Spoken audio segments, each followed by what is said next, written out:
இன்றைய முக்கிய செய்திகள்.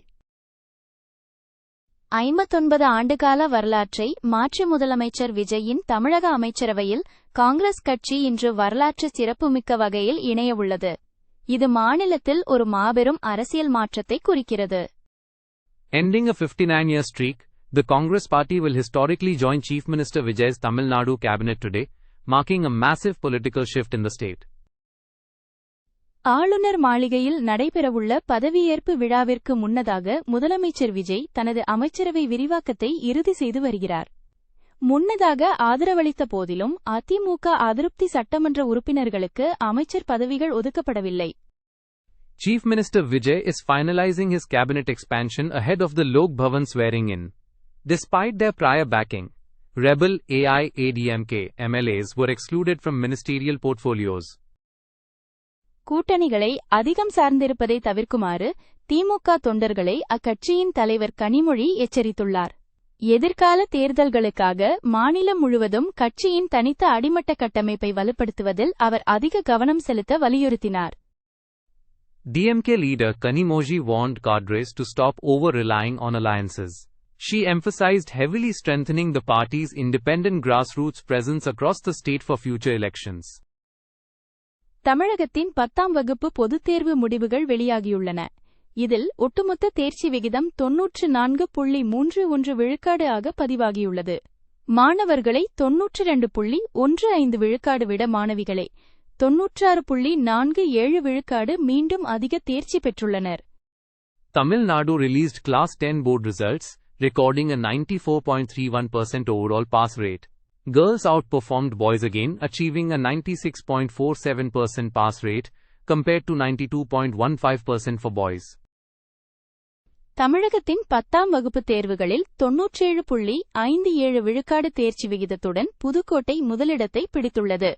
மாறாக தலைநகர் சென்னை வியக்கத்தக்க வகையில் மாநில அளவில் 29வது இடத்திற்கு தள்ளப்பட்டுள்ளது. Pudukkottai secured first place in Tamil Nadu's Class 10 exams with a 97.57% pass rate.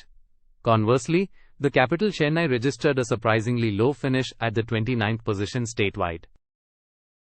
22 லட்சம் தேர்வர்களிடையே பீதி ஏற்படுவதை தடுக்கும் வகையில் போலியான நீட் வினாத்தாள் கசிவுகள் மற்றும் சரிபார்க்கப்படாத தகவல்களை பரப்பும் அநாமதேய சமூக வலைதள சேனல்களை முடக்குமாறு முன்னணி தொழில்நுட்ப நிறுவனங்களுக்கு கல்வி அமைச்சர் தர்மேந்திர பிரதான் உத்தரவிட்டுள்ளார். Education Minister Dharmendra Pradhan ordered tech giants to lock down anonymous channels spreading fake NEET leaks and unverified information to prevent panic among 22 lakh candidates.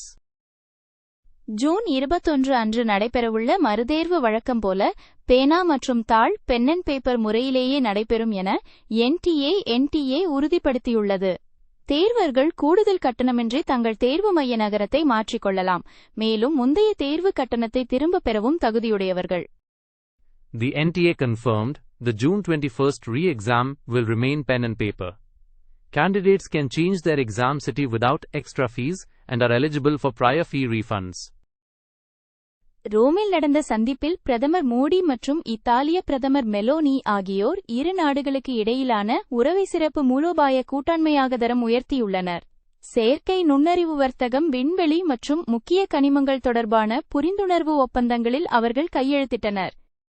PM Modi and Italian PM Meloni upgraded relations to a special strategic partnership in Rome, signing MOUs covering artificial intelligence, trade, aerospace, and critical minerals.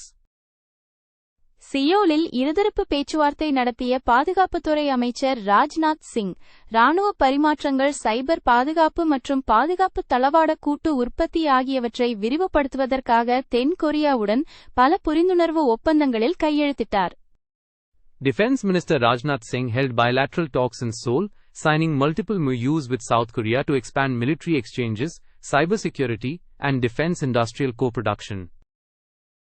Corporate நிறுவனங்கள் வழங்கும் அதிகப்படியான தள்ளுபடிகளை கண்டித்தும் online மூலம் மருந்துகள் விற்பனை செய்வதற்கு முழுமையான தடை விதிக்க கோரியும் அகில இந்திய வேதியியலாளர்கள் மற்றும் மருந்தாளுநர்கள் அமைப்பு நாடு தழுவிய வேலைநிறுத்த போராட்டத்தை தொடங்கியுள்ளது. The All India Organization of Chemists and Druggists initiated a nationwide strike protesting heavy corporate discounts and demanding a complete ban on the online sale of medicines. தீவிரமடைந்து வரும் மேற்கு ஆசிய மோதல் மற்றும் அதிகரித்து வரும் உலகளாவிய கச்சா எண்ணெய் விலையின் காரணமாக அமெரிக்க டாலருக்கு நிகரான இந்திய ரூபாயின் மதிப்பு 96.83 ஆக குறைந்து வரலாறு காணாத வீழ்ச்சியை சந்தித்துள்ளது. The Indian rupee fell to an all-time low of 96.83 against the US dollar, driven by the escalating West Asia conflict and surging global crude oil prices. நாணய மதிப்பை பாதுகாக்க டாலர்களை விற்பனை செய்யும் ரிசர்வ் வங்கி RBI வங்கி அமைப்பில் தேவையான ரூபாய் பணப்புழக்கத்தை அளிக்கவும் வட்டி விகிதங்களை நிலைப்படுத்தவும் 3 ஆண்டுகளுக்கான $5 பில்லியன் பரிமாற்ற ஏலத்தை அறிவித்துள்ளது. Defending the currency by selling dollars, the RBI announced a 3-year $5 billion swap auction to inject vital rupee liquidity into the banking system and stabilize interest rates. நாணய மதிப்பு வீழ்ச்சியால் ஆரம்பகட்ட வர்த்தகத்தில் கடும் சரிவு ஏற்பட்ட போதிலும் இந்திய பங்குச் சந்தைகள் இறுதி நேரத்தில் சிறப்பான மீட்சியை கண்டன. ரிலையன்ஸ் இண்டஸ்ட்ரீஸ் பங்குகள் அதிக அளவில் வாங்கப்பட்டதால் சென்செக்ஸ் மற்றும் நிஃப்டி லாபத்தில் முடிவடைந்தன. Despite a massive early crash triggered by currency panic, Indian equities staged a final hour recovery. Heavy buying in Reliance Industries pushed the Sensex and Nifty into the green. Eden கார்டனில் நடைபெற்ற முக்கிய போட்டியில் Mumbai Indians அணியை 4 wicket வித்தியாசத்தில் வீழ்த்திய Kolkata night Riders KKR 147 ரன்கள் என்ற இலக்கை எளிதாக எட்டி தனது IPL 2026 பிளே-ஆஃப் வாய்ப்பை தக்கவைத்துக் கொண்டுள்ளது.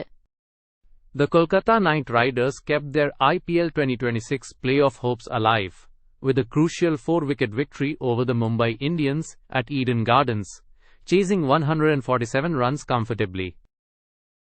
அமைதி ஒப்பந்தத்தில் கையெழுத்திட ஈரானுக்கு அதிபர் ட்ரம்ப் 48 முதல் 72 மணி நேர கெடு விதித்துள்ளார். இந்த முன்மொழிவை ஏற்க தவறினால் உடனடியாக மீண்டும் கடுமையான இராணுவ தாக்குதல்கள் தூண்டப்படும் என்று அவர் எச்சரித்துள்ளார். President Trump gave Tehran a 48-hour 72-hour ultimatum to sign a peace deal. He warned that failure to accept the proposal will immediately trigger severe, renewed military attacks. America மீண்டும் தாக்குதல் நடத்தினால் ஈரான் புதிய போர்முனைகளை திறந்து மேற்கு ஆசியாவை தாண்டி உலகளவிலும் பேரழிவை ஏற்படுத்தும் இராணுவ தாக்குதல்களை நடத்தும் என இஸ்லாமிய புரட்சிகர காவல்படை எச்சரித்துள்ளது. The Islamic Revolutionary Guard Corps warned that any renewed U.S. aggression would force Iran to open new fronts and deliver devastating military strikes globally, beyond West Asia. ஈரானிய துறைமுகங்களுடன் தொடர்புடைய 88 வணிக கப்பல்களை அமெரிக்க படைகள் தடுத்து நிறுத்தியுள்ளன. அதே சமயம் ஹார்முஸ் நீரிணை போக்குவரத்தில் தங்களின் இறையாண்மையை வலியுறுத்தி 26 கப்பல்களுக்கு அனுமதி அளித்துள்ளதாக ஈரான் தெரிவித்துள்ளது. U.S. forces have intercepted 88 commercial vessels tied to Iranian ports. Concurrently, Iran claimed it cleared 26 vessels, asserting sovereignty over transit through the Strait of Hormuz. ராஜதந்திர ரீதியான நம்பிக்கைகள் மற்றும் ஐக்கிய அரபு அமீரகத்தின் UAE தரைவழி எண்ணெய் குழாய் திட்டம் 50 விழுக்காடு நிறைவடைந்துள்ளது என்ற செய்திகளால் கச்சா எண்ணெய் விலை குறைந்துள்ளது. இது பதற்றம் நிறைந்த ஹார்முஸ் நீரிணையை தவிர்க்கும் ஒரு மாற்று வழித்தடத்தை வழங்குகிறது. Crude oil prices dropped amid diplomatic hopes and news that the UAE's strategic overland pipeline is 50% complete, offering an alternative route bypassing the volatile Strait of Hormuz. 1996 ஆண்டு விமானம் சுட்டு வீழ்த்தப்பட்ட வழக்கில் கியூபாவின் முன்னாள் அதிபர் ரவுல் காஸ்ட்ரோ மீது அமெரிக்க நீதித்துறை அதிகாரப்பூர்வமாக குற்றஞ்சாட்டியுள்ளது. ட்ரம்ப் நிர்வாகம் நேரடி ராணுவ நடவடிக்கையை தொடங்கினால் அது ஒரு பெரும் இரத்தக்களறிக்கு வழிவகுக்கும் என கியூபா எச்சரித்துள்ளது. The U.S. Justice Department indicted former Cuban President Raul Castro over a 1996 aircraft shoot-down. Cuba warned of a bloodbath if the Trump administration initiates direct military action. செய்திகள் மூலமாக தொடர்ந்து ஆங்கிலம் பயில இந்த சேனலை லைக், ஷேர் மற்றும் சப்ஸ்கிரைப் செய்யவும். Like, share and subscribe to this channel to continue learning English through news.